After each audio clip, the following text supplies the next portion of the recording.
Welcome back to Buzzer to Buzzer.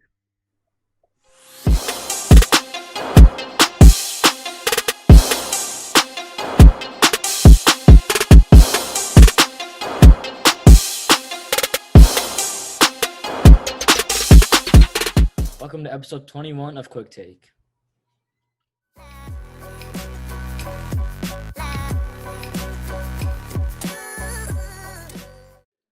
All right, guys. So the fifth game of the Eastern Conference Finals between the Miami Heat and the Boston Celtics just wrapped up.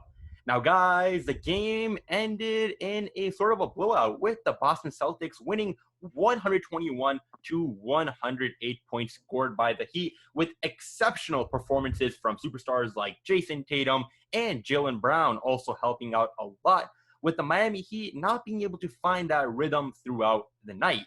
Now, guys, the Celtics have now bounced back to become 3-2 against the Heat, meaning they're only 2 games away from advancing to the NBA Finals, while the Heat are 1 game away. We've seen some pretty crazy stuff out here. What does this night tell us about, and what does it tell us for the future of this series? I've been saying this the entire series, Heat in 6, and I'm still going to go with that. If you look at the players on the Celtics, you have the players who perform every single night, playing every night. Jason Tatum, I believe, dropped 32 points. The man is like a superstar. No one can deny that at this point in the league. At this point in the playoffs. And every single game he performs. Like, I haven't seen a bad game for him in a while.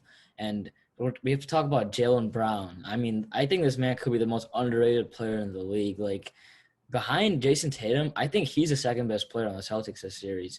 Some people could say it's Kemba, but I don't know. Kemba hasn't been playing like all that well in the playoffs, but these two players have definitely played.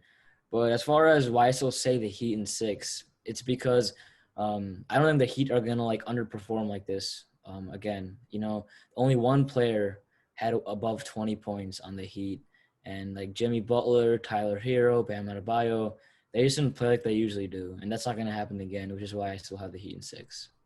Yeah, with a B, adding on to B's point, like the third quarter, sorry, just that the Heat got absolutely destroyed in that quarter, and so, that was the tail of the game, right? Like the Heat and the Celtics were pretty much tied up at halftime, and then the Celtics just came out and Jason Tatum went off. I still have to agree with the B though. I originally picked Heat in 7. I think Heat win the series whether it's 6 or 7, just because they're more talented, but. Celtics had a great night, got to give credit. But I don't think I'm expecting Jaylen Brown to put up 28 points again. I don't think Daniel Tice is putting up 15 and 13 again.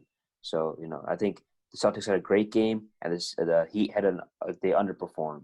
It was a perfect combo for the Celtics to win. Yeah, I was wrong. I thought it would be the Heat in 5, but I guess they'll have to win it later on if it's in Game 6 or in Game 7. I'm still inclined to believe that the Heat will wrap it up next game, but you never know. Anything can happen in these NBA playoffs. And, Abi and Orion, they covered all of it, why the Celtics won, why the Heat underperformed. They covered it all. Well, I want to talk about one thing, why I'm, happy with this Heat loss. So, Game 1, Heat Celtics, they win. Game 1, Lakers Nuggets, Lakers win. Game 2, Heat Celtics, Heat win. Game 2, Lakers Nuggets, Lakers win. Game 3, Heat Celtics, Celtics win. What happens in Game 3? The Nuggets win. It seems to me that there's some sort of, correlation going around here. When the Nuggets win, the Celtics win. When the Heat win, the Lakers win, So, I'm interested to see if this correlation continues on. Harsh, that's not like a good thing for us because if you're saying like the Heat win whenever the Lakers win and vice versa, then you're saying the Heat in 6, and you're also going to say that like the Lakers are going to win this series. So like I don't have a problem with the Lakers. I don't have a problem with the Lakers winning. I just believe the Nuggets are winning. But I think it'd be interesting to see if that like correlation continues. It's kind of an interesting stat. One thing which my stats teacher says is that correlation does not imply causation. All right. And today it was a heck of a performance from the Boston Celtics. Like Aaron, you guys covered Jaylen Brown, Jason Tatum, amazing games. But also give credit to Daniel Tice tonight. The man has found him throughout these playoffs a lot of times in the deep quarters in foul trouble. However, tonight he came up clutch, having 13 rebounds along with that 15 points and getting a very key offensive foul towards the end, which came on Gordon Dragic's side. But also, I have the Celtics still winning in 7. I truly believe the Celtics can pull off the 3-1 comeback. We've seen it happen in the Western Conference. I think it's time that it happens in the Eastern Conference now. Sure, I'm going to give the credit to the Heat for a lot. They won. They were up 3-1. However, I don't think that the last game performance, which we saw from the Heat when they won, with Tyler Hero dropping 37, we saw he couldn't find that rhythm again today. However, he still dropped 14 points. Is he going to drop 37 or near that amount again? No. I feel like the Heat, although they do have a great team, much credit to them, I feel like that Jimmy Butler and Bam Adebayo, they won't be enough. And the Celtics, they're starting to find their groove, and they got the momentum. I can see them winning in 7.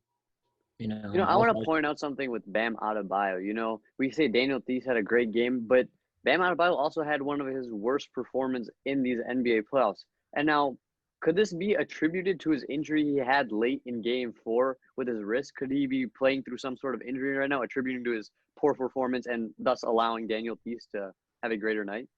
I mean, it's totally possible, and it could be one of the main reasons why we saw the Celtics offensive out rebounding the Heat 13-6. So for sure, that's exactly what I was going to bring up. I mean, we have no clue what the status is on Bam Adebayo. Obviously, he's playing through it, but he's definitely not 100%, maybe not even 90%. And so hopefully, he's better for the series, but I don't think that's going to be the case. I think, the Celtics are now going to have a major advantage in the paint. And so the Heat are going to have to make up for that with perimeter shooting. Yeah. Also, I just want to add to what Ryan said about how the Celtics could take it in Game 7. Unlike the Western Conference, I don't think that's just a clear underdog or like a fan favorite to win in the Eastern Conference Finals. It could go either way. Like, I know for the Western Conference Finals, a lot of people are picking the Lakers, and who knows, it could even go that way. But with the Heat and Celtics, like, there's really like no way of telling like who's gonna win this matchup. Both teams are like evenly matched in my opinion. Some nights the Heat outperform the Celtics, so some nights the Celtics outperform the Heat, and it's just like a battle of who's gonna play the hardest and who's gonna how each player is gonna perform consistently through these next 2 games.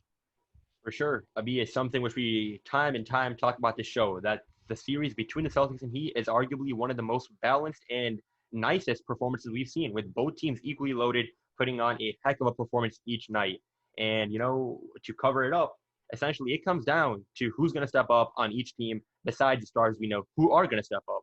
We know that Jimmy Butler is going to step up for the Heat. We know that Jason Tatum, although young, the man's going to come out and make a performance. It comes down to tonight with Jaylen Brown having great performance, helping the Celtics bounce back. All right, guys. Was that a good game for sure? It'll be interesting to see how the Celtics can capitalize on this one-game momentum and whether the Heat will come back to win in the next game, advancing to the NBA Finals. One thing's for sure, we will be covering all the games, including the Western Conference as well. As always, guys, be sure to hit that like button, subscribe, and comment down below your main takeaways from this game. Do you think that the Celtics are building that momentum to come back, or do the Heat have it wrapped up in the next game? As always, guys, take care, and we'll catch you guys on the next one. See you guys.